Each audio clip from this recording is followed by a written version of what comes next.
Well, hey, welcome to our third episode of West Mayfield Online. Super informal, casual, short opportunity for those of us in the borough here who have news to share about what's going on in our community, whatever we want to talk about. We still have our rooster running around our neighborhood up here, somewhere between West 8th and West 7th. It's interesting. We love that little rooster running around here. Our theme for today really is about our community vision process that we have going on here. And Sunday night we had a town hall down in the Hollow, and that was an opportunity for us to come together as a community and talk about what we want our borough to look like next year, 5 years, 10 years, 20 years out. What is it that we really envision for our community, right? And I mentioned at the town hall one of my favorite Einstein quotes about imagination being everything. If you cannot imagine something, it's hard to think about something. It's hard to envision what something will be, whatever that is, right? So imagining what West Mayfield looks like in the future is really about the vision. And so we had a really nice time. It was small, no doubt. It was postponed. It was going to be Thursday night, but because of rain, we postponed it. So that probably had an effect on the turnout, no doubt. But we did have a small but really good turnout with good conversations. We did some frank and direct discussions about some things. Some real frustrations came bubbling forth. And so what I'm going to do is take what happened there at that meeting and put that into a part of our wider evidence or documentation for this process, which will eventually lead towards something with the Department of Community and Economic Development and their assistance to help us do some strategic and comprehensive planning for our community. But we need the evidence. We need you all to weigh in as the stakeholders, right, citizens, to say, hey, this is what we want, right? So we can figure that out, come up with a plan, and then money always follows a plan, not the other way around, as our DCED representative George Newsom reminds us. So George is working with us, really inspiring us to get this vision process going. And so this town hall was really our first step. We're going to have an online survey.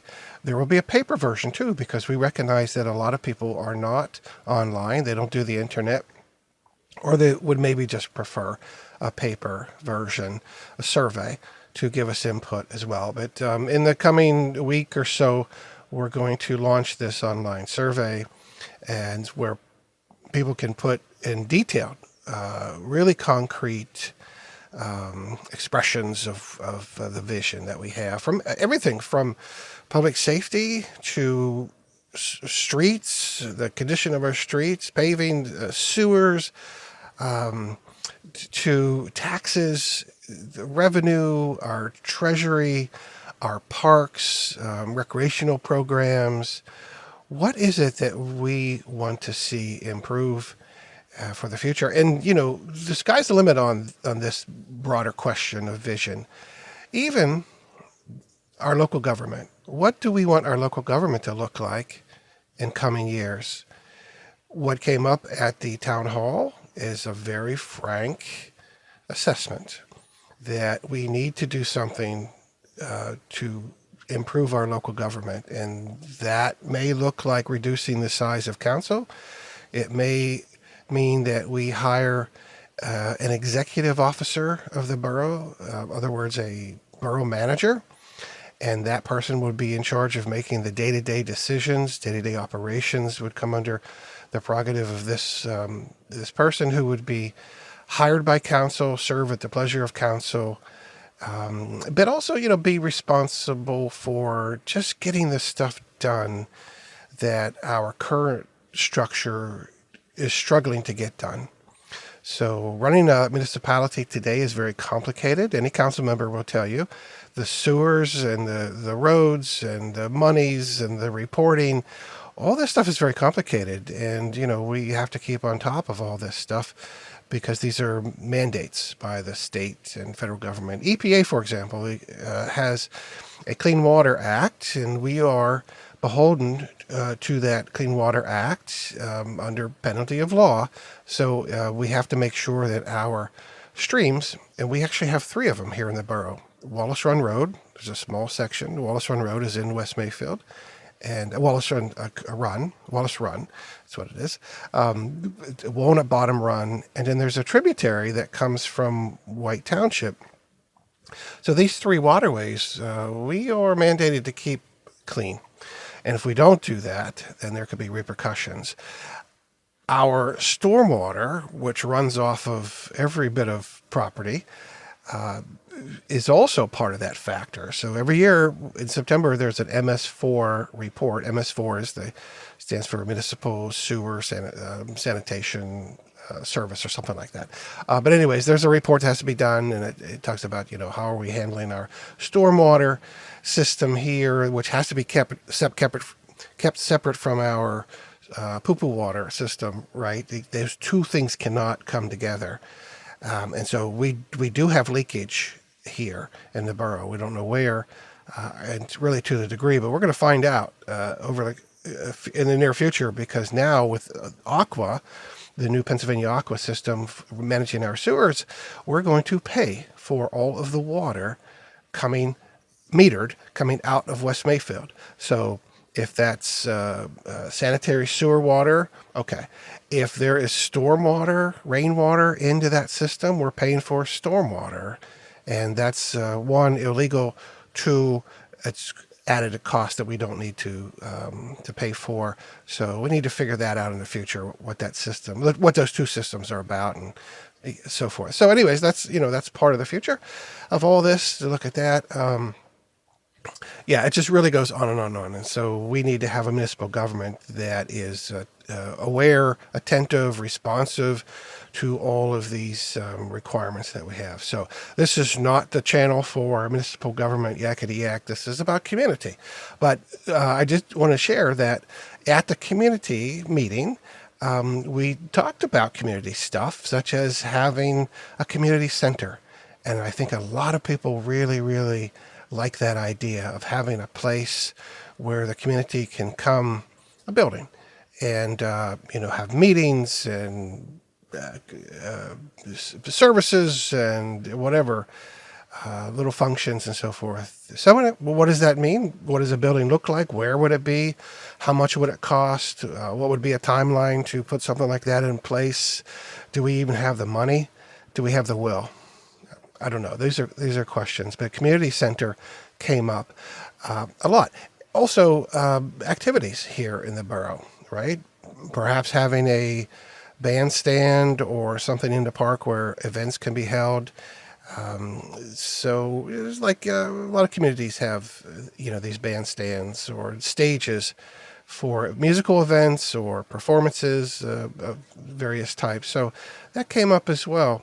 So who knows where this is going to go? But this is about community, the life of the community, things like that.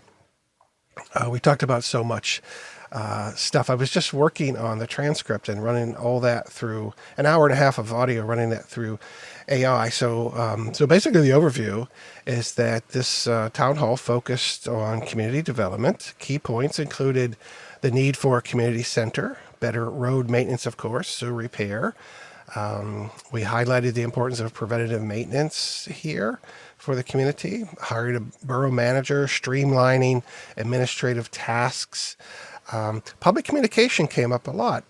People said they would like to see a bulletin board, a big bulletin board somewhere in the borough where our events, news, and so forth could be put on that bulletin board as people drive by. They can get a beat on, what's coming up, for example. We have Trunk or Treat coming up. That is that's going to be Saturday, the 11th. And we should be having a holiday party this year. Not much word on that, but that would be something that you put on the bulletin board. We have Halloween night, which is going to be not on the 31st, which is Halloween, but it's going to be on the 30th from 6 to 7:30. So that could be on a bulletin board. So a lot of people really like that idea of having a community bulletin board. Those are not cheap, by the way. They can be really, really expensive, the big digital bulletin boards. There's one at the fire department, which the borough actually contributed toward some of the payment and the materials for that, I believe. But a lot of people say that's too small. It's hidden behind a pine tree there and so forth. So maybe having something that is a little bit more centrally located, more visible, and so forth is in our future. So we have to figure that out. Where would that be? How would we pay for it? Who would run it? How does that work? I don't know. But that's part of a wider issue that came up around community communications. How are we communicating with each other here in the community? Not only in terms of the municipality, we have a municipal website and we have an official Facebook page, which puts news out there about official government stuff. But, how about the community? So we have community, this forum we have now on Facebook, West Mayfield Community Facebook group. That's one way we do it. And we also have Concerned Citizens of West Mayfield, that Facebook group, which is really more about government stuff and public policy and so forth. So anyways, this came up, this idea of public communications. And we also talked about increased police patrols, dealing with speeding issues and fire department, and how we can improve fire protection and fire prevention here in the borough. And we were so appreciative that the Beaver Falls Police Department sent not only one but two officers. One came up at first, and then the shift changed, but he had a replacement that stayed for the whole meeting. And then we had about 3 firefighters who came, so 2 or 3, and that they stayed also for the meeting. And they took questions. We gave them the microphone, and that was the town hall sort of MO. There's an old saying called a walking or a talking stick. Native American talking stick is a practice where you pass around literally a stick or a feather, and people take turns talking. Well, this was the microphone, and it passed around, and people chatted, and we gave our police professionals and our fire professionals a chance to talk and answer some of our questions and sort of weigh in on what the future of policing and fire protection looks like. We're not the experts; they are. So what does that look like? We're gonna have to have it anyways. We're going to have to pay for it anyways. So how can we have the best possible public safety protection possible? So that was a really good discussion that we had there. So we discussed many other things, and soon there will be this overview of the meeting, and there will be a transcript put together, and all that will be part of the documentation we'll put together to present to George at DCED and figure out how we can move this ball forward for comprehensive planning. So old abandoned buildings. That was another thing we talked about. The abandoned, dilapidated buildings, our ordinances and so forth. How can we improve that sort of stuff so that we have a nicer looking community, a safer community? Some old buildings are fire hazards, and vermin gets into those things, and kids could get in there and play and get hurt. So we have ordinances against that. Is our code enforcement team enforcing those ordinances? Have they been doing that over the years? Are they doing it now? How can they do that best in the future? All great questions for our community vision. I wanted to let's see if there's anything else I want to talk about this. I do want to say these are really hard questions. What are the answers? I don't know, but we have to start doing the hard work of putting the questions on the table so that we can come around and examine them and weigh in on them to figure out where we're going to go. It was brought up repeatedly at the town hall that our municipal leadership for years has dropped the ball on this kind of process of really thinking strategically about our community, our local government, and now we're paying the price for that lack of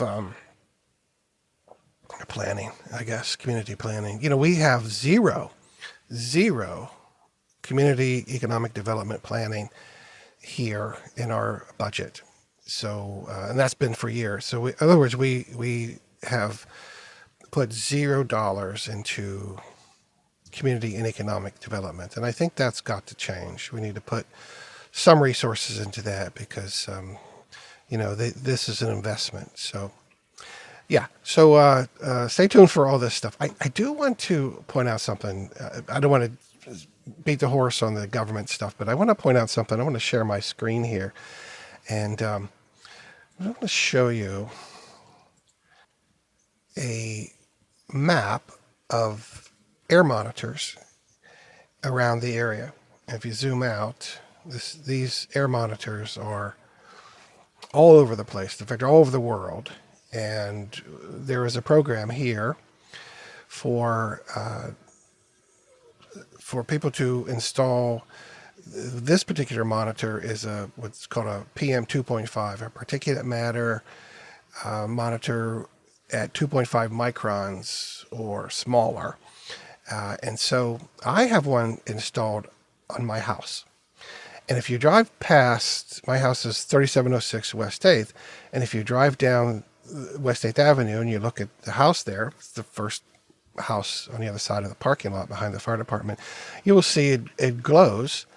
And if it's glowing green, that means that the particulate matter is good, in a pretty good range. If it is in yellow, I'm making myself dizzy here with all this, but if it's in yellow, you can see the graph here, that means it's into this cautionary zone. Air quality is still acceptable, but it's not the best with people who have health, breathing issues over time. That could be a concern and so forth. So anyways, this thing runs 24/7. It takes the samples. All this is connected to this wider network that the Beaver County Marcellus awareness community is capturing. And along with some other researchers at Pitt and this group here, a part of this program, which is funded by the EPA. Anyways, so if you want to see what the air quality is in terms of particulate matter, you can come to, you can just Google purpleair.com and you go to the map and you can see West Mayfield. And we also have a PM 2.5 monitor down at the Beaver Falls Coffee and Tea place on College Hill. And so we are, West Mayfield here, we are reading 60, which means air quality is acceptable. However, there may be a risk for some people with 24 hours of exposure, particularly those who are unusually sensitive to air pollution. Now, what is this 2.5 thing about?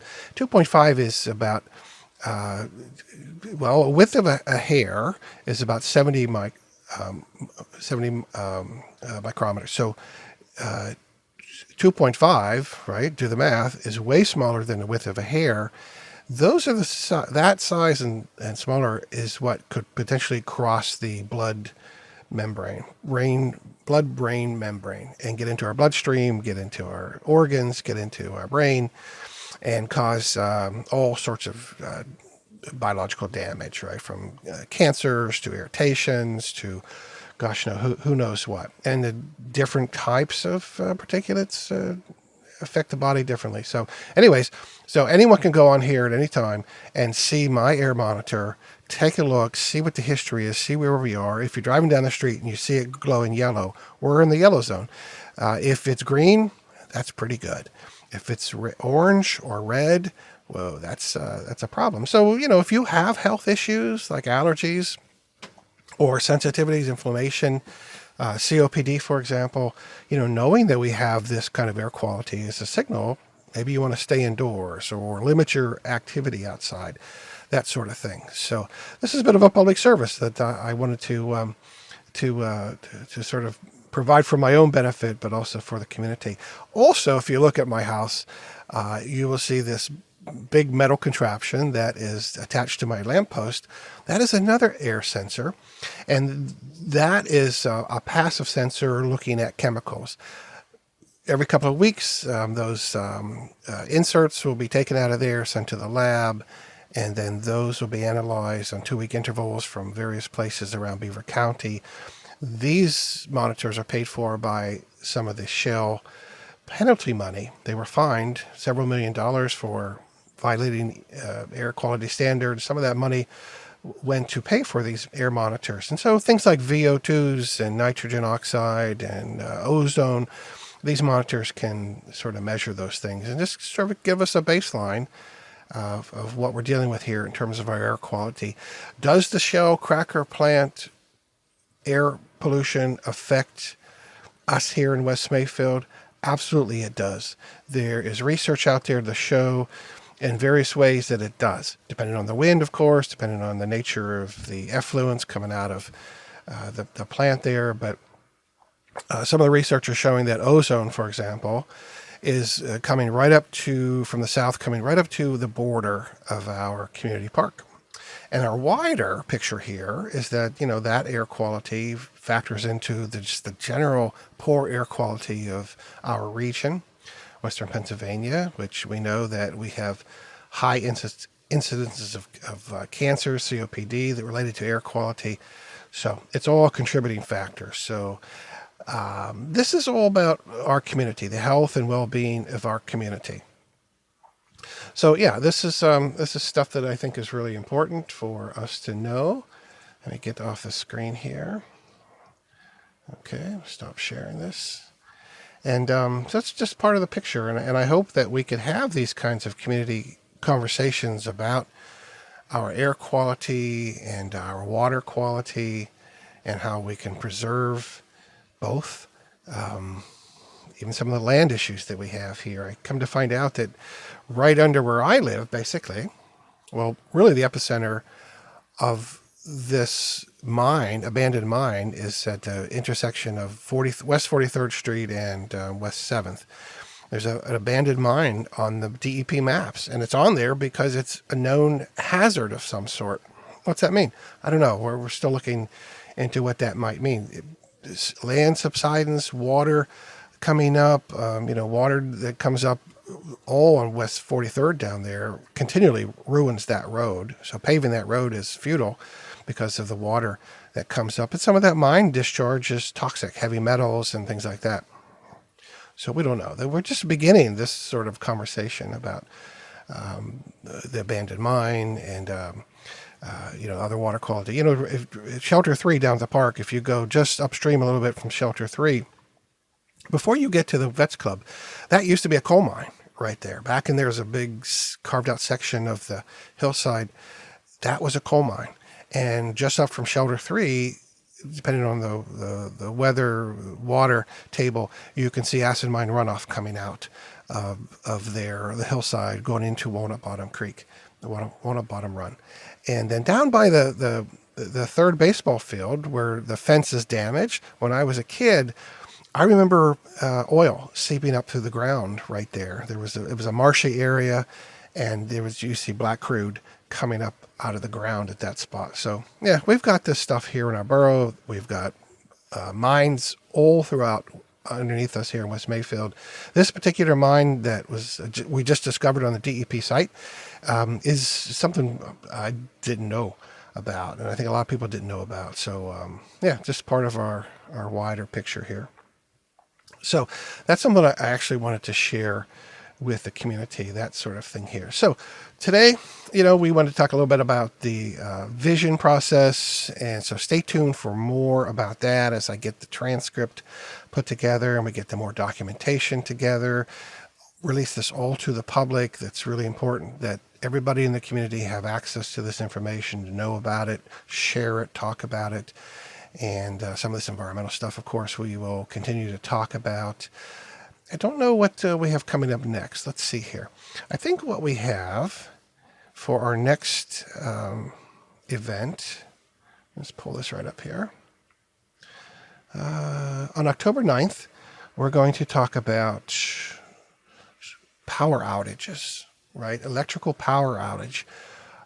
What does that mean for the community? And from there, we'll share some of our results of our community survey around the impacts of power outages. We have folks who need medical equipment to run, mobility equipment to run, medication to be refrigerated and so forth. So these are serious medical concerns as well as communication concerns and so forth. So we captured a lot of data, and there are some interesting, I think, pathways forward that we can think about as a community, such as, providing where people can for themselves provide emergency power, whether it's a gas generator or a lithium battery generator or a power supply. I use one myself for my CPAP machine. And it's really a hardship when the power goes out and I can't use that machine. And I have what's called a Jackery brand power block, and that just powers my machine for several days, actually. Couldn't do without it, right? And I just wonder about, and we should all wonder about our friends and neighbors who might be in a situation where power outages would be a hardship for them. So anyways, we want to talk about that coming up on October 9th.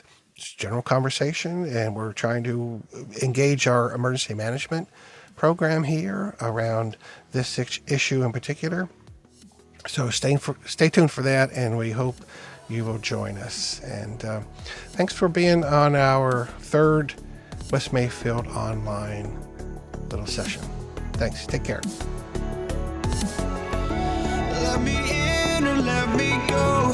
Honestly, try honesty. No, just tell me.